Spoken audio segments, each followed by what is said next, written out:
नमस्कार. कल्पतरू आयुर्वेदीय चिकित्सालयातर्फे मी वैद्य मनोज देशपांडे आज आयुर्वेद आणि व्याधी क्षमत्व या विषयावरती आपल्याबरोबर बोलण्यासाठी आलेलो आहे. तर जेव्हा गंभीर प्राणघातक अशा स्वरूपाच्या साथीचे आजार असतात त्यावेळेस वेगवेगळे उपाय केले जातात, जसे की स्वतःची स्वच्छता राखणे, विशेषतः हातांची स्वच्छता राखणे, पब्लिक प्लेसमध्ये न जमणे, ज्या लोकांना आजार आहे त्या लोकांनी इतरांपासून वेगळं राहणे किंवा जमावापासून जमावबंदी एकत्रित करणे की ज्यामुळे हे आजाराचे जे काही जंतू असतात हे अत्यंत संक्रमणशील असतात, संसर्गजन्य असतात आणि त्यामुळे प्रचंड कमी कालावधीमध्ये फार मोठ्या प्रमाणावरती हे साथीचे आजार पसरत असतात. तर यासाठी हे स्वच्छतेचे किंवा विलगीकरणाचे असे अनेक प्रकारचे उपाय केले जातात. त्याचा अत्यंत प्रभावी फायदा होताना दिसतोही. परंतु जेव्हा या साथीच्या आजारांमध्ये जेव्हा बळी गेलेल्या रुग्णांकडे आपण पाहतो तेव्हा आपल्याला एक गोष्ट लक्षात येते की यामध्ये साधारणतः ज्यांचं व्याधी क्षमत्व किंवा रोग प्रतिकार शक्ती किंवा ज्याला आपण इंग्लिशमध्ये इम्युनिटी म्हणतो, तर ती ज्या लोकांची इम्युनिटी कमी पडते त्यांना या आजाराचा गंभीर स्वरूपात जास्त त्रास होताना दिसतो. विशेषतः वयस्कर लोक जे असतात किंवा ज्या लोकांना डायबिटीस असतो, हायपरटेन्शन असतं किंवा हृदयविकार असतात, ज्याला आपण कोमॉर्बिडिटी म्हणतो, किडनीचे आजार असतील, यकृताचे विकार असतील किंवा HIV ग्रस्त काही लोक असतील किंवा कॅन्सर झालेले काही लोक असतील ज्यांची केमोथेरपी वगैरे चालू आहे, तर असे लोक किंवा लहान अर्भक किंवा लहान मुलं 5 वर्षांच्या वयाच्या खालची जी मुलं असतात ती किंवा गर्भिणी स्त्रिया असतात, तर असा हा जो गट आपण जेव्हा पाहतो तेव्हा या गटाला या आजाराचं गंभीर स्वरूप धारण झालेलं दिसतं आणि त्यांच्यामध्ये बळींची संख्या जास्त दिसते. म्हणून इथं एक मुद्दा मला आवर्जून आपल्याला सांगावासा वाटतो की रोगप्रतिकार शक्ती किंवा व्याधी क्षमत्व हे जर आपण चांगल्या पद्धतीने टिकून ठेवलं तर आपण या आजाराला बळी पडण्याची, एखाद्या वेळेस आपल्याला आजार होईल पण आजार गंभीर स्वरूप धारण करायची शक्यता ही बऱ्यापैकी कमी होऊ शकते. यामध्ये वैयक्तिक स्वच्छता किंवा सोशल डिस्टन्सिंग, क्वारंटाईन या गोष्टींना बगल देऊन बिलकुल चालणार नाहीये. या गोष्टी आपल्याला करायच्याच आहेत. प्रत्येक साथीमध्ये या गोष्टी करणं गरजेचंच असतं. परंतु आपण घरात बसून आपण काय करू शकतो की संपर्कापासून दूर राहू शकतो आणि त्याच बरोबरीने जर काही प्रमाणात शक्यता जरी निर्माण झाली आपल्याला आजार व्हायचा तर त्या आजाराला तोंड देण्यासाठी आपलं व्याधी क्षमत्व, रोगप्रतिकार शक्ती ही नेहमी तयार असली पाहिजे. हे पहा की रोगप्रतिकार शक्ती किंवा बुद्धिमत्ता या गोष्टी वाढवता येत नसतात. मी आता असं म्हणतच नाहीये की इम्युनिटी तुमची बूस्ट होते, तर इम्युनिटी किंवा रोगप्रतिकार शक्ती ही तुमची व्यवस्थितरित्या काम करणं किंवा रोगप्रतिकार शक्ती व्यवस्थित काम करण्यामध्ये जे अडथळे असतात ते अडथळे दूर करणं हे आपल्याला या चर्चेचा आजचा मुख्य हेतू आहे, हे मला तुम्हाला सांगायचं आहे. तर जनपदोध्वंस नावाची एक संकल्पना आयुर्वेदामध्ये मांडलेली आहे. सर्व ग्रंथांमध्ये ती आयुर्वेदाच्या दिसून येते. म्हणजे अत्यंत पूर्वीच्या काळी सुद्धा, इसवी सनापूर्वी सुद्धा अशा पद्धतीचे भयंकर संक्रमणशील रोग होते आणि त्यामुळं ग्रंथकारांना किंवा त्यावेळेसच्या आचार्यांना, योगी मुनिजनांना ह्या आजाराचं गांभीर्य माहीत होतं. त्यामुळं आयुर्वेदाच्या ग्रंथांमध्ये सुद्धा रोगप्रतिकार शक्ती कशी टिकून ठेवावी या जनपदोध्वंस या काळामध्ये याची वर्णनं आपल्याला पाहायला मिळतात. तर आपण मगाशीच मी म्हणलं त्याप्रमाणे बळींची जी संख्या आहे त्या WHO ने सुद्धा ही गोष्ट सांगितलेली आहे आपल्याला स्पष्टपणे की ज्यांची इम्युनिटी कमी असते ते लोक या आजाराला मोठ्या प्रमाणावरती बळी पडतात. तर चला मग आता आपण इम्युनिटी या विषयाकडे वळूया की इम्युनिटीचे प्रकार किती असतात हे थोडक्यात तुम्हाला मी सांगत विषय पुढे नेईन. तर पहिली जी असते ती इनेट म्हणजे जी जन्मजात रोगप्रतिकार शक्ती, ही प्रत्येकाला आपला जेव्हा जन्म होतो तेव्हा आपल्याला ती रोगप्रतिकार शक्ती आपल्याला जन्मजात जसा एखादा हक्क असतो त्याप्रमाणे ती आपली इम्युनिटी आपल्या शरीरात कार्यरत असते. दुसरी असते ती अक्वायर्ड इम्युनिटी की जी आजारांशी लढून आपल्याला मिळते की जेव्हा जसं एखाद्याला आपल्याला गोवर कांजिण्यांचा आजार होऊन गेला, नागवेड्याचा आजार होऊन गेला, तर त्याच्यासाठीची जी काही इम्युनिटी आहे त्याची मेमरी जी असते ती आपल्या रोगप्रतिकार शक्तीमध्ये राहिलेली असते. त्यामुळे पुढे बराच कालावधी आपणाला त्या आजारांपासून संरक्षण मिळतं. ही झाली अक्वायर्ड. तिसरी असते ती पॅसिव्ह म्हणजे त्यासाठी आपलं कर्तृत्व काही नाही. जसं की अर्भक जे असतं लहान त्याला त्याच्या आईकडूनच स्तनपानाच्या द्वारे अनेक प्रकारच्या अँटीबॉडीज या बालकाला आईकडून मिळत असतात. ती झाली पॅसिव्ह. आणि चौथं जे आहे की ज्याच्यासाठी प्रत्येक संक्रमणशील जे महामारीचे व्याधी असतात, मोठे मोठे साथीचे व्याधी असतात, त्यासाठी जग किंवा शास्त्रज्ञ झगडत असतात, ते म्हणजे इम्युनायझेशन. तर इम्युनायझेशनमुळे मोठ्या प्रमाणावरती अशा साथीच्या आजारांना अटकाव घालता येतो. हे 4 प्रकार जरी असले तरी आयुर्वेदामध्ये 2 एक वेगळे प्रकार व्याधी क्षमत्वाच्या बाबतीत मला तुम्हाला सांगायचे आहेत. एक म्हणजे कालज व्याधी क्षमत्व ही एक आयुर्वेदाची अत्यंत एक वैशिष्ट्यपूर्ण संकल्पना आहे की आयुर्वेद सांगतो की काही विशिष्ट ऋतूमध्ये तुमची रोगप्रतिकार शक्ती थोडीशी कॉम्प्रोमाइज असते आणि विशिष्ट ऋतूमध्ये खूप चांगली असते. आपणाला अनुभव आहे की दिवाळीनंतरचा जो हेमंत ऋतू असतो, शिशिर ऋतू असतो, तर यामध्ये तुलनात्मक माणसांची प्रकृती ही चांगली असते आणि आमच्यासारखी डॉक्टर मंडळी ही निवांत बसलेली असतात त्या काळामध्ये. कारण काय, नैसर्गिक व्याधी क्षमत्व जे असतं की निसर्गामुळे आपल्याला दत्त असतं की ते व्याधी क्षमत्व आपल्याला अनेक आजारांपासून संरक्षण देत असतं. काही ऋतू हे असे असतात की आपल्याला आजाराला खत पाणी घालणारे असतात. जसं की आयुर्वेदामध्ये सांगितलंय शरद ऋतू आणि वसंत ऋतू हे जणू वैद्याचे माता आणि पिता असंच सांगितलेलं. म्हणजे वैद्याचं पोट भरण्यासाठी जणू हे ऋतू तयार झालेत की काय असं ग्रंथांमध्ये वर्णन दिसतं. म्हणजे या कालावधीमध्ये बरोबर शरद ऋतूमध्ये उष्णतेचे विकार वाढलेले असतात, पित्ताचे विकार वाढलेले असतात आणि वसंत ऋतूमध्ये कफाचे विकार वाढलेले असतात. तर त्यामागे संकल्पना काय आहे की हेमंत शिशिर ऋतूमध्ये जेव्हा कफ दोष असतो, आपल्या आयुर्वेदानुसार वात, पित्त आणि कफ हे 3 दोष शरीरामध्ये आपले आधारभूत घटक आहेत. तर त्यातला कफ दोष जो आहे हा शरीरामध्ये संचित स्वरूपात, घन स्वरूपामध्ये या शीत ऋतूमध्ये असतो. आणि जसं जसं वसंत ऋतू येतो, तर वसंत ऋतू हा सांधा आहे. जसं की थंडी संपून उन्हाळा सुरू होण्याचा सांधा आहे. तर हा ऋतुसंधी जो आहे हा शरीराला नेहमी थोडासा जाचक होत असतो. ऋतुसंधीच्या काळामध्ये आपली रोगप्रतिकार शक्ती थोडीशी कॉम्प्रोमाइज राहते. आपल्याला वेगवेगळे, कारण आपलं शरीर नवीन वातावरणाला हे ऍडजस्ट होत असतं. तर असा हा वसंत ऋतू आहे. तर त्यावेळेस बरोबर थोडी उष्णता सुरू झालेली असते आणि मग कफ दाश धातू जो आहे तो द्रवीभूत होतो आणि त्यामुळे कफाचे विकार व्हायला लागतात. मग ते साथीच्या स्वरूपात असतील किंवा नेहमीच्या सर्दी, खोकला, दमा या स्वरूपात असतील, तर अशा पद्धतीचे विकार हे आपल्याला होतात. आणि तिसरं मी मगाशी जे सांगत होतो, आयुर्वेदाने सांगितलंय की युक्तिकृत, की युक्तिपूर्वक काही गोष्टी केल्याने, मग ज्यामध्ये तुम्ही सगळे आहार विहाराचे नियम पाळणे, दिनचर्या, ऋतुचर्या पाळणे किंवा वेगवेगळ्या प्रकारची जी रसायनं जी सांगितलेली आहेत की ती रसायनं घेणे, तर या पद्धतीची गोष्टींमुळे जी आपल्याला रोगप्रतिकार शक्ती प्राप्त होत असते ती म्हणजे युक्तिकृत. तर अशा 2 वेगळ्या गोष्टी आयुर्वेदाने यामध्ये भर स्वरूपात घातलेल्या आहेत.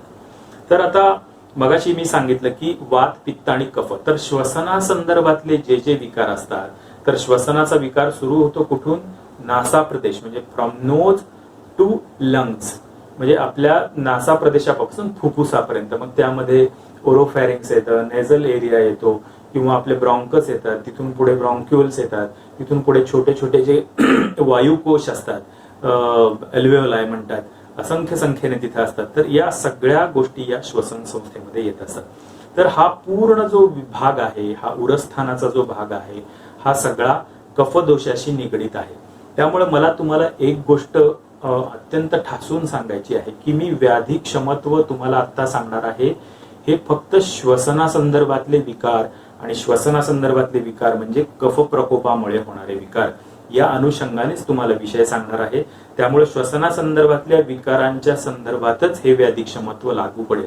आयुर्वेदाचा दृष्टिकोन हा नेहमी प्रत्येक दोषाचा, प्रत्येक व्यक्तीचा हा स्वतंत्र विचार करून केलेला असतो.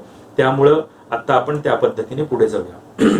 तर आयुर्वेद सांगतो की पूर्वरूपातच किंवा एखाद्या आजाराची उत्पत्ती होण्यापूर्वीच आपण काळजी घेतली पाहिजे.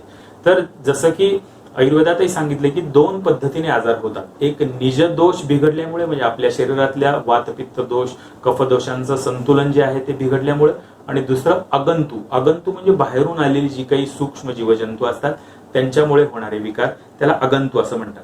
परंतु असं आपलं आयुर्वेद शास्त्र सांगतं की अगंतू दोषामुळे किंवा जीवजंतूंमुळे होणारे रोग देखील कोणाला होतात की ज्याच्या शरीरामध्ये दोष वैषम्य असतं, ज्याचे दोष साम्यावस्थेत नसतात, ते लोक त्या अगंतू पद्धतीच्या कुठल्याही संसर्गाला जास्त बळी पडतात. तर आता आजचा विषय आपण व्याधी क्षमत्व जो आहे हा आहार विहार दिनचर्या, ऋतुचर्या आणि व्यायाम या पद्धतीने थोडक्यात समजून घेणार आहोत. तर जेव्हा आपण आहाराकडे जातो तर कफदोष, मगाशी मी सांगितलं की जेव्हा कफदोष प्रकुपित झालेला आहे, वाढलेला आहे, तेव्हा आपल्याला कफाचे विकार व्हायची शक्यता निर्माण होते.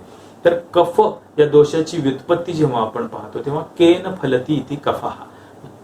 क म्हणजे पाणी, हा संस्कृत मधला शब्द आहे की ज्या ज्या पाणीदार, अतिरिक्त पाणीदार गोष्टी आहेत त्या आपल्या शरीरामध्ये कफदोष वाढवतात. त्यामुळे पाणी पिणं हा विषय सुद्धा आयुर्वेदामध्ये वेगळ्या पद्धतीने हाताळलेला आहे की सरसकट सर्वांनी भरपूर पाणी प्यावं. भरपूर या शब्दाला मी अधोरेखित करतो की भरपूर पाणी प्यावं हे आयुर्वेदाला शास्त्र संमत नाही, हा सल्ला संमत नाहीये. की जरूर तुम्हाला तहान आहे तेवढं पाणी तुम्ही जरूर पिलं पाहिजे. पाणी पिण्याच्या जी काही गरज असते त्याकडे दुर्लक्ष अजिबात केलं नाही पाहिजे, ही गोष्ट खरी आहे. परंतु सरसकट जाता येता पाणी पिणं, लिटर पाणी एकाच वेळेस पिणं हे चुकीचं आहे आणि हे कफदोष वाढवायला कारणीभूत होतं. हे अनेक वैद्यांच्या अनुभवाला आलेली गोष्ट आहे. ग्रंथात देखील त्याचप्रमाणे वर्णन केलेले आहे. दूध आणि दुधाचे पदार्थ हे कफदोष वाढवतात. आपल्याला माहितीच आहे की सर्दी खोकला जेव्हा येतो तेव्हा दही, ताक, पनीर, चीज या ज्या गोष्टी असतात ह्या कफ वाढवताना दिसतात, कारण या अभिसंधी गुणाच्या सांगितलेल्या आहेत. शरीरामध्ये स्त्राव आधिक्य निर्माण करतात, कफदोष वाढवतात.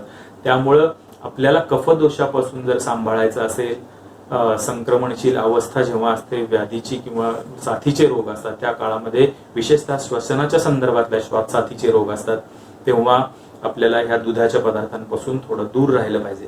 थंड पदार्थ, फ्रीज मधल्या गोष्टी किंवा फ्रीज मधलं पाणी डायरेक्ट घटाघटा तोंडाला लावून बाटल्या पिणं, तळलेले पदार्थ हे सगळे, किंवा पचायला जड ज्या गोष्टी असतात ह्या गोष्टी, किंवा तांदळाचे जास्त प्रमाणात पदार्थ हे कफदोष वाढवतात. थोडक्यात मला म्हणायचे की सर्दी, खोकला, घसादुखी हे विकार आपल्याला ज्या कारणाने होतात ती कारणं आपण टाळली पाहिजे. हे बघा, एखादा आजार म्हणजे या गोष्टींमुळे तुम्हाला साधा फ्लू जरी होणार असेल, कुठला गंभीर आजार, मोठा संक्रमणशील आजार होणार जरी नसेल, तरी सुद्धा जेव्हा घरामध्ये एखादी व्यक्ती सर्दी खोकल्यासारख्या आजाराने या साथीच्या कालावधीमध्ये त्रस्त होते तेव्हा सगळ्या कुटुंबाची चिंता वाढत जाते आणि पुढे मग सगळ्या तपासण्या, सगळे सोपस्कार आपल्याला करावे लागतात. त्यामुळे आपण थोडी अतिरिक्त काळजी, कफच होऊ नये किंवा साधी सर्दी सुद्धा आपल्याला होऊ नये यासाठी घेतलेली काळजी ही आपल्याला पुढील विवंचनेतून नक्की वाचू शकते. विरुद्ध आहार ही अशीच एक अभिनव आयुर्वेदाची संकल्पना आहे. याच्यावरती सुद्धा खूप संशोधन झालेले आहे. आयुर्वेद असं सांगतं की काही गोष्टी ज्या विरुद्ध गुणाच्या असतात त्या एकत्र करून जर खाल्ल्या तर शरीरामध्ये आम नावाचा एक विषसदृश्य पदार्थ तयार होतो आणि तो पचायला अत्यंत जड असतो. त्यातून काही टॉक्झिन्स तयार होतात आणि त्यातून त्वचा विकारापासून ते अनेक कफ विकारापर्यंत अनेक प्रकारचे रोग होतात. विशेषतः दूध आणि फळ एकत्र खाऊन खायच्या सवयी किंवा मांसाहार आणि दुधाचे पदार्थ एकत्र खाणं हे अत्यंत आयुर्वेदामध्ये निषिद्ध सांगितलेले आणि ते तुमच्या व्याधिक्षमत्वावर प्रत्यक्ष परिणाम पाडू शकतं असं आयुर्वेद अगदी छातीठोकपणे सांगतो. पुढची संकल्पना येते ती म्हणजे अध्यशन, विषमाशन आणि अजीर्ण. अध्यशन म्हणजे काय? ओव्हर इटिंग, म्हणजे आपली भूक न पाहता एखादी चविष्ट गोष्ट आहे म्हणले की ती जास्त प्रमाणात अगदी ठासून खाणं. आयुर्वेद तर नेहमी सांगतो की आपण अर्धपोटी जेवावं. आपलं जे स्टमक आहे, जठर आहे, त्याचा अर्धा भाग अन्नाने भरावा, उरलेल्या अर्धातला जो निम्मा भाग असतो तो पाण्याने भरावा आणि जो 1/4 भाग जठराचा शिल्लक राहतो हा पचनासाठी शिल्लक ठेवावा. हे अत्यंत सोपं पण अत्यंत प्रभावी सूत्र आहाराच्या बाबतीत मला सांगता येईल. त्यामुळे अध्यशन हे कफविकार वाढवण्यासाठी कारणीभूत आहे. विषमाशन ही गोष्ट अशीच की आत्ता खाल्लंय, हात धुतोय तोपर्यंत 1 तास 1.5 तासाच्या आत लगे भूक, ही भूक सुद्धा खोटी असते. कुठला तरी वास आला, कुठली तरी स्मृती जागृत झाली किंवा दुसरी व्यक्ती खाती म्हणून आपण त्या पदार्थाला बळी पडतो, पण हे विषमाशन असतं आणि त्यामुळे सुद्धा कफदोष वाढतात. अजीर्ण म्हणजे पचन नीट नसतं. आपण निसर्गाकडून धडे घ्यायला पाहिजेत की आपण पाहत असू की एखादा कुत्रा असेल, मांजर असेल, तर त्याचे जेव्हा तब्येत ठीक नसते त्यावेळेस ते दुधाला किंवा अन्नाला तोंडही लावणार नाही. तुम्ही पाहिलं असेल, शहरी भागातल्या लोकांना ही कल्पना नाही, पण आम्ही लहानपणी असताना ह्या गोष्टी पाहिल्यात की ते मांजर, कुत्रा काय करतं, जाऊन गवत खातं एखादं कुठल्या तरी कडू रसाचं आणि ते गवत खाईल आणि नंतर कुठेतरी जाऊन ओकेल आणि नंतर थोडा विश्रांती घेईल. तुम्ही कितीही समोर त्याच्या आवडीचा पदार्थ ठेवा, त्याला तोंड पण लावणार नाही ते. तर असा त्यांचा निसर्गदत्तच संयम असतो. तर हा संयम मनुष्य गमावून बसलेला आहे. त्यामुळे जेव्हा अजीर्ण असतं तेव्हा आपण उपवास करावा, हे अत्यंत त्याच्यावरचा चांगला उपाय. सध्या तर जेव्हा साथीचे काळ असतात तेव्हा व्यक्ती घरी बसून असतात, तेव्हा कुठलंही फिजिकल एक्झर्शन होत नसतं. त्यामुळं कमी खाणं, नाहीतर टीव्ही पुढे बसलाय आणि हात चालू, हा जो काही प्रकार आहे हा बिलकुल टाळला पाहिजे. एक साधं लक्षात ठेवा की एकदा जेवण आपण व्यवस्थित पूर्ण नाश्ता असू दे जेवण असू दे ते केल्यानंतर कमीत कमी 3 तास आपण कुठलीही घन स्वरूपातली गोष्ट ही खाल्ली नाही पाहिजे. पाणी वगैरे गोष्ट ठीक आहे. पुढे जाऊया. तर पचायला जड पदार्थ मी म्हणत होतो त्या अंगाने गहू हा पदार्थ सुद्धा 2 वेळेस खाऊ नये. शक्यतो आपल्या प्रांतामध्ये जो पदार्थ तयार होता त्याला जास्त प्राधान्य द्यावं. त्यामुळे एक वेळेस गहू खाल्ला तर संध्याकाळच्या वेळेस थोडीशी भूक मंद असते, थोडी पचनशक्ती पण आपली मंद झालेली असते. तर अशा वेळेस तुम्ही गहू किंवा गव्हाच्या ऐवजी बाजरी, नाचणी किंवा ज्वारी अशा गोष्टी तुम्ही प्रिफर कराव्यात. भाज्यांमध्ये मी तुम्हाला सांगेन की कडू आणि तिखट हा जो रस आहे हा कफाला मारक असतो. त्यामुळे कडू रसाच्या ज्या भाज्या आहेत ह्या आठवणीने तुम्ही घ्यायला पाहिजेत. मग त्यामध्ये मेथी असेल, पडवळ आहे, कारला आहे किंवा तिखट रसाच्या गोष्टी मुळा, शेवगा, कांदा, लसूण याचा अगदी सढळ हाताने वापर करावा. त्यामुळे कफ शरीरामध्ये बळावत नाही. कडधान्य त्यामध्ये मूग, हुलगे, सोयाबीन या गोष्टी किंवा सातूचं पीठ हा एक पूर्वी अत्यंत घराघरात प्रचलित असलेला भाग होता. लहान मुलांना सुद्धा सातूचं पीठ दिलं जातं. हे आपल्याला बऱ्याच सिनियर सिटीजनना बहुतेक ही गोष्ट माहीत असेल. सातूचं पीठ हे कफ कमी करणारी गोष्ट आहे. चटण्यांमध्ये मी तुम्हाला अशा काही सांगेन की ज्या कफ संयमित ठेवतात, शरीरातल्या कमी करतात. तर त्यामध्ये लसणाची चटणी आहे, खोबरं, कारळाची चटणी आहे, जवस या गोष्टी सगळ्या कफशामक आहेत. सुकामेवा, फळं ठीक आहे पण त्याच्यापेक्षा सुकामेवा ही गोष्ट शरीराचं पोषण पण करते पण शरीरामध्ये कफ पण वाढू देत नाही. त्यामुळे जर्दाळू, मनुका, खारीक खोबरं, सुका अंजीर या गोष्टी तुम्ही जरूर खा. या व्याधी क्षमत्व वाढवण्यासाठी अत्यंत उपयुक्त आहेत. दूध काही लोकांना अत्यंत वीक पॉइंट आहे. तर मी ग्रामीण भागातल्या लोकांना सांगेन की तुम्ही शेळीचं दूध जरूर घ्या. ग्रामीण भागामध्ये हे उपलब्ध असतं. शेळीचं दूध हे अत्यंत पचायला हलकं किंवा देशी गाईचं मिळालं तरी ते अगदी थोड्या प्रमाणामध्ये वापरा, जास्त प्रमाणामध्ये नको. क्वचित आपल्याला नारळाचं दूध, सोयाबीनचं दूध, बदामाचं दूध मिळालं तर ते थोड्याफार प्रमाणात आपण घेऊ शकता. परंतु गाईचं, म्हशीचं तर अजिबात दूध कफाच्या दृष्टीने बिलकुल घेऊ नये. चहामध्ये दूध घेऊन घ्यायची सवय ही फक्त भारतीयांमध्येच प्रचलित आहे. इंग्रज सुद्धा आपल्याकडे चहाची संस्कृती देऊन गेले पण ते ब्लॅक टी घेत असत आणि परदेशामध्ये सुद्धा याच पद्धतीचा चहा घ्यायची सवय. चहामध्ये, कॉफीमध्ये अनेक उपकारक घटक शरीराला आहेत परंतु त्यात आपण साखर घालून, दूध घालून या गोष्टींनी त्याचे उपकारक जे काही घटक आहेत ते खूप प्रमाणात कमी होतात आणि उलट शरीरामध्ये ऍसिडिटी, पित्त वाढतं, आपली पचन क्षमता कमी होते. त्यामुळे चहा घ्यायचा तुम्हाला ब्लॅक टी घ्या, त्यात भरपूर आलं घाला किंवा आपण जे हे म्हणतो गवती चहा आहे तो उपलब्ध झाला तर तो टाका. ब्लॅक कॉफी घ्या, ग्रीन टी घ्या. ग्रीन टी वर सुद्धा प्रचंड संशोधन झालेलं आहे. ते अत्यंत स्ट्रॉंग इम्युन बुस्टर अशा कॅटेगरीचं आहे. तर त्यामध्ये आल्याचा भरपूर वापर करून घ्या. आपली जी आमटी जी म्हणतो Indian curry is the most popular dish in UK. तुम्हाला माहित असेल की भारतीय पद्धतीतली ही जी करी जी बनवतो आपण, ज्याचा आपण जो गोडा मसाला घालतो तर त्यामध्ये आपण लवंग घालू, इलायची घालू, दगडफूल घालू किंवा दालचिनी घालू, जायपत्री घालू, ह्या सगळ्या गोष्टींपासून किंवा कढीपत्ता असेल, हा जो मसाला आहे आपला हे आपलं खरोखरी वरदान आहे. ही तुम्ही गोष्ट समजून घ्या. त्यामुळे भारतीय आहार हा अनेक परदेशातल्या डॉक्टरांची पुस्तकं माझ्या पण वाचण्यात आलेली आहे. विशेषतः अँटी कॅन्सर नावाचं एक पुस्तक की ज्यात स्वतः डॉक्टरलाच कॅन्सर झालेला असतो आणि त्यांनी भारतीय आहार कसा स्वतःमध्ये वापरला आणि त्याचं त्यांनी अगदी मुक्त कंठाने स्तुती केलेली आहे की भारतीय आहारामध्ये ज्या काही गोष्टी, संकल्पना आहेत ह्या सध्याच्या आधुनिक शास्त्राशी सुद्धा अत्यंत सुसंगत आहेत. अत्यंत चौरस आहार आहे. यामध्ये कुठलाही शरीरामध्ये ताण येत नाही. पचायला मसाल्यांचा वापर केलेला आहे. तर या पद्धतीने मला आमटीची प्रशस्ती पण तुमच्या पुढे मांडायची ती. मीठ तर हे सैंधव मीठ तुम्ही प्रिफर करा. परदेशामध्ये टेबल सॉल्ट म्हणून सुद्धा रॉक सॉल्ट वापरतात. मीठ सैंधव जे असतं हे जमिनीत सापडणारं मीठ आहे. तर हे त्रिदोष शामक असं आयुर्वेदामध्ये सांगितलेलं आहे. तर या पद्धतीने आहारातल्या काही गोष्टी मी तुम्हाला सांगितल्या. तर आता मध, काही काही गोष्टी असतात की ज्या आहारात पण असतात पण त्या इक्वली औषधा इतक्या महत्वाच्या, हे लक्षात ठेवा. हे आहारीय द्रव्य आहे पण मधावरती संशोधन झालेलं आहे. मधावरती खूप मोठ्या प्रमाणावर नैसर्गिक अशी अँटीबायोटिक्स ज्याला आपण म्हणू, रोग जंतूंना नाश करणारी अशी काही तत्व त्याच्यामध्ये आहेत आणि ते एक अत्यंत सुदिंग एजंट आहेत. त्याच्यामध्ये कफाचा जो काही थर असतो तो कमी होतो. घशातलं इरिटेशन, खोकल्याची उबळ कमी होते. कफ आणि वात दोन्ही दोष कमी होतात. त्यामुळे मध हे अतिशय प्रायमरी असलं तरी अत्यंत महत्वाचं औषध आहे कफासाठी. लाह्या हा एक अतिशय सोपा, सध्या घरामध्ये पण फार कमी सापडणारा. आपल्याला पॉपकॉर्न हीच एक लाही माहिती, पण लाह्या तसं बघायला गेलं तर आजकाल शहरांमध्ये सगळ्या प्रकारच्या लाह्या उपलब्ध होतात. अगदी सोयाबीनच्या पासून नाचणी, राजगिरा, गहू, ज्वारी, सगळ्या लाह्या उपलब्ध असतात. तर लाह्या ही गोष्ट जी आहे, आयुर्वेदामध्ये संस्काराला फार महत्व आहे, की ती गोष्ट जरी ज्वारीची असली, जरी गव्हाची असली, तरी जेव्हा ती लाह्या बनवायची प्रक्रिया होते तेव्हा त्यातला जलांश, पाण्याचा अंश कमी होतो आणि त्यामुळे तो पदार्थ पचायला अतिशय हलका होतो, त्यातला कफवर्धक गुण कमी होतो. त्यामुळे भाजणीचं धान्य किंवा लाह्या ह्या कफदोष कमी करायला अत्यंत उपयोगी आहे. गुळ, साखरेपेक्षा गुळ कधीही बरा. तर गुळ आपण त्यातल्या त्यात सेंद्रिय गुळ हा साखरेपेक्षा वापरावा.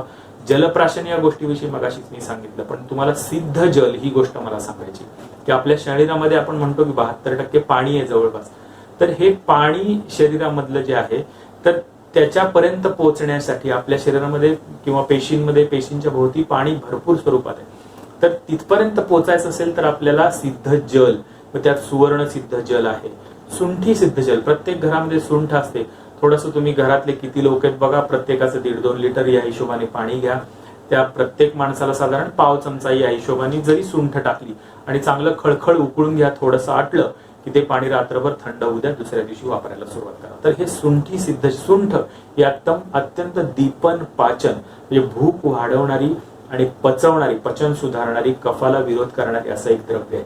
त्यामुळे ते पाणी आपल्याला अत्यंत शरीराला उपयुक्त होतं. शुद्ध शीतजल म्हणजे उकळून थंड केलेलं पाणी किंवा आटवलेलं पाणी, 1/2, 1/4 केलेलं पाणी. जेवढं पाणी आटवलं जातं तेव्हा तेवढा त्याच्यामध्ये अग्नीचा गुण हा त्यात समाविष्ट होतो आणि ते पाणी तेवढं अग्नीला प्रदीप्त करणारं होतं. अग्नीला विरोध तर बिलकुलच करत नाही. भोजनोत्तर मुखशुद्धी. तर आपल्याला माहिती की जेवणानंतर बऱ्याच लोकांना सुपारी खायची सवय असेल, तर माझं म्हणणं आहे की सुपारी ठीक आहे, त्यामध्ये कुठल्याही प्रकारचे गोड पदार्थ, मिठं वेगवेगळ्या प्रकारची घातलेली अशी सुपारी नको. थोडी सुपारी तुम्ही खा. तुरट रस हा जेवणानंतर खाणं हे मुखशुद्धीसाठी आणि कफ वाढलेला असतो तो कमी करण्यासाठी उपयोगी पडतं. म्हणून तांबूल, आता सध्या तुम्हाला मिळणं अवघड असेल, पण तांबूल हा अत्यंत कंठ चांगला, घशातले जे काही कफ असतो चिकटलेला तो दुरुस्त करेल, शरीरातली सर्दी, खोकला या दोन्हींवर उपयोगी पडणार आहे. किंवा साधा उपाय आहे, बडीशेप खा, 2 लवंगा चावून खा त्याच्याबद्दल बरोबर, म्हणजे तुमचा कफ हा जेवणानंतर वाढायची प्रवृत्ती कमी होऊन जाईल. लंघन, लंघन म्हणजे तुम्ही एखादा आठवड्यात थोडासा हलका उपवास केला, कारण सध्याच्या काळामध्ये आपल्याला काही फार कडकडीत लंघन जसं आपण चातुर्मासात करतो तशी करायची गरज नाहीये. आता तुम्ही थोडंसं आठवड्यामध्ये एखादा वार घ्या, त्या दिवशी संध्याकाळी फक्त फलाहार करा किंवा थोडं सलाड घ्या किंवा सूप घ्या, मुगाचं कढण घ्या, हुलगाचं कढण घ्या, वेगवेगळ्या भाज्या टाकून त्याचं सूप बनवा. तर ह्या जे काही प्रकार आहेत त्याच्यामुळे पचनशक्तीला एक आराम मिळतो आणि शरीरातले टॉक्झिन्स जे असतात साठलेले ते पचवायला शरीर कामी लागतं. तर हे बघा, रोगप्रतिकार शक्ती म्हणजे वेगळी कुणी बाहेरून आणून घालणार नाहीये. जेव्हा शरीराचा आहार विहार, पचन क्षमता, पोट साफ होण्याच्या प्रक्रिया, शरीराला घाम येणं, शरीराला झोप व्यवस्थित लागणं, ह्या सर्व ज्या नैसर्गिक शारीरिक क्रिया असतात, फिजिओलॉजिकल इव्हेंट्स असतात, ते व्यवस्थित झाले की शरीर होमोस्टॅसिस मध्ये जातं आणि त्यामुळे ती अवस्था जी शरीराला असते ती अत्यंत उत्तम रोगप्रतिकार शक्ती निर्माण करणारी असते. त्यामुळे वेगळं कुठलं याच्यामध्ये औषधाचं मी आता बिलकुल वर्णन करणार नाही. तुमची दैनंदिनी सुधारा, तुमचं खाणं पिणं सुधारा, तुम्ही आपोआप कफत दोषाला विरोध करू शकाल आणि तुम्ही कफामुळे होणारे जे काही विकार असतात त्याला टाळू शकता. तर लंघन मी तुम्हाला सांगितलं. मला सांगायला तुम्हाला आनंद वाटेल की मागच्या 2-3 वर्षामध्ये जी नोबेल प्राइज मिळालेली आहे ती इंटरमिटंट फास्टिंग, जे आपल्याकडे जे सिद्धांत ग्रंथकारांनी किंवा आपल्या पूर्वाचार्यांनी सांगून ठेवलेले की ठीक आहे लंघन तुम्ही करा, उपवास करा. उपवास ही गोष्ट शरीरामध्ये प्रचंड बदल घडून आणते, विशेषतः रोगप्रतिकार शक्तीमध्ये. आपली रोगप्रतिकार शक्ती अत्यंत तल्लख होते, अत्यंत ऍक्टिव्ह होते. त्याचप्रमाणे दुसरं जे आहे सर्कॅडियन सायकल किंवा बायोलॉजिकल क्लॉक जो म्हणतो, त्याच्यावरती पण नोबेल प्राइज जॅपनीज शास्त्रज्ञाला मिळालेले आहे. तर आयुर्वेद जे दिनचर्या सांगतो ही दुसरं तिसरं काही नसून हे सर्कॅडियन सायकलच आहे की ब्राह्ममुहूर्तावर उठा, इथपासून रात्री लवकर झोपा, कोणत्या वेळी खा, दुपारी झोप घेऊ नका किंवा घ्या, ह्या जे काही सल्ले आहेत हे सगळे आपला शरीराचं जे काही जैविक घड्याळ आहे ते दुरुस्त करणारे आहेत. तर आता मी येतो पुढच्या विषयाकडे, दिनचर्या आणि ऋतुचर्या. मगाशी मी जसं सांगितलं की आता ऋतुचर्याच्या बाबतीत बोलायचं तर हा वसंत ऋतू आलेला आहे. तर आपल्याला वसंत ऋतूची जी चर्या आहे ती फार मोठी सांगितलेली आहे, पण तुम्हाला मी आहार विहाराच्या दृष्टीने काही गोष्टी सांगितलेल्या आहेत. आता दिनचर्याच्या गोष्टी आपण एक एक टप्प्याने बघूया. की सकाळी ठीक आहे, आपण ब्रश वापरला दात घासण्यासाठी, दातात अडकलेले अन्न कण गेले, पण मंजन ही गोष्ट आयुर्वेदाने सांगितली की त्यामध्ये त्रिफळासारखं औषध आहे किंवा अर्जुन आहे, बकुळ साल आहे, अशी वेगवेगळी खैर साल आहे, अशा तुरट रसाच्या कडू रसाच्या वनस्पती सांगितलेल्या आहेत की ज्यांची पावडर तुम्ही हिरड्यांना जर चोळली तर त्यामुळे तिथपासून कफदोषाची सुरुवात ही फक्त फुफ्फुसात नाहीये तर आपल्या मुखापासून त्याची सुरुवात होते, तिथपासून कफदोष नियंत्रण व्हायला सुरुवात होते. हे झालं मंजन. नंतर आहे गंडूष, म्हणजे गुळण्या करणं. आपण म्हणतो की गरम पाण्याच्या गुळण्या करा, त्यामध्ये थोडं हळद टाकून गुळण्या करा, किंवा ज्याला गंडूष असं म्हणलं जातं, म्हणजे थोड्या प्रमाणामध्ये तिळाचं तेल किंवा खोबऱ्याचं तेल तुम्ही तोंडात घ्या आणि याप्रमाणे पूर्ण तोंडामध्ये ते फिरवा. तोंडातला चिकटा त्यामुळे कमी होतो, दाताचं हिरड्यांचं आरोग्य चांगलं राहतं आणि मुख्य कफदोषाची सुरुवात कमी होण्याची सुरुवात ही मुखापासून सुरू होते. अभ्यंग ही तितकीच महत्वाची गोष्ट. अभ्यंगाची प्रशस्ती फार मोठ्या प्रमाणावर आयुर्वेदामध्ये केलेली आहे. मुळात मला तुम्हाला सांगायचं की आयुर्वेद हा स्वस्थस्य स्वास्थ्य रक्षणम, म्हणजे म्हटलंय की आयुर्वेद नाम उपांग हा अथर्व वेदस्य प्रयोजनमच अस्य स्वस्थस्य स्वास्थ्य रक्षणम आतुरस्य विकार प्रशमनम, म्हणजे स्वस्थस्य स्वास्थ्य रक्षणम, स्वस्थ माणसाचं स्वास्थ्य कसं टिकावं यासाठीच आयुर्वेदाने निम्मी पानं खर्च केली आहेत म्हणलं तरी चालेल. म्हणजे किती महत्व देतो आयुर्वेद स्वास्थ्याला हे बघा. तर अभ्यंग ही त्याच्यासाठीच गोष्ट सांगितली की त्यांनी व्याधी क्षमत्व वाढतं. त्यामुळे आपल्याला ठीक आहे एका दिवशी पूर्ण शरीराला तेल लावण्या एवढी उसंत नसेल, तेल उपलब्ध नसेल, ठीक आहे तुम्ही आज फक्त वरच्या हाताना लावा, दुसऱ्या दिवशी पायाला लावा, तिसऱ्या दिवशी पाठीला पोटाला लावा, असं फिरून फिरून लावा, पूर्ण शरीराला अभ्यंग तुमच्या आपोआप होऊनच जाईल. उद्वर्तन, तर उठणं लावून आंघोळ करणे ही सध्या तुम्हाला समजा वेळ असेल तर करण्यासारखी ही गोष्ट आहे. त्यानंतर व्यायाम ही जी गोष्ट आहे तो एक अत्यंत म्हणजे अत्यंत महत्वाचा मुद्दा आहे. सध्या आपण अनेक प्रसार माध्यम जी आहेत किंवा समाज माध्यम जी आहेत त्याच्यावरती आपण पाहतो की व्यायामाची किती डॉक्टर्स लोक पण प्रशस्ती करतात की व्यायाम हा ही फार मोठी आपली ढाल आहे. कारण किती जरी म्हटलं तरी आपण 100% पथ्य सांभाळू शकत नाही. ठीक आहे, मनुष्य आहे, कधीतरी प्रज्ञेचा अपराध होणार, कधीतरी आवडीची गोष्ट जास्त खाल्ली जाणार, पण ती कोणाला सोसेल? जो माणूस व्यायाम करतो त्याचं नैसर्गिकच पचन सामर्थ्य चांगलं राहतं, त्याचा अग्नी स्ट्रॉंग राहतो आणि त्यामुळे त्याला जरी कदाचित थोडा विरुद्ध आहार झाला किंवा जरी कधीतरी अध्यशन झालं, थोडी जास्त गोष्ट खाल्ली, तर त्याच्यामध्ये ते पचवण्याचं सामर्थ्य असतं आणि त्याच्यामध्ये त्यामुळं शरीरामध्ये कफदोष निर्माण होत नाही. त्यामुळे व्यायाम ही गोष्ट कोणीही चुकू नये. ठीक आहे, आता आपण घरामध्ये आहोत, फार तीव्रतेचे व्यायाम नाही करता येणार आपल्याला. व्यायाम हा 3 प्रकारचा असतो, तर तिन्ही गोष्टींकडे आपण थोडंफार लक्ष द्यायला पाहिजे. एक आहे हा ताकद वाढवण्याचे व्यायाम जे आहे, ज्यामध्ये आपण वजन काही उचलतो, एन्ड्युरन्स वाढवतो. दुसरं जे आहे ज्याच्यामध्ये श्वास, दम श्वास वाढतो, आपले हृदयाचे ठोके वाढतात, श्वासाची गती वाढते, त्याला एरोबिक एक्सरसाइज किंवा कार्डिओ एक्सरसाइज म्हणतो.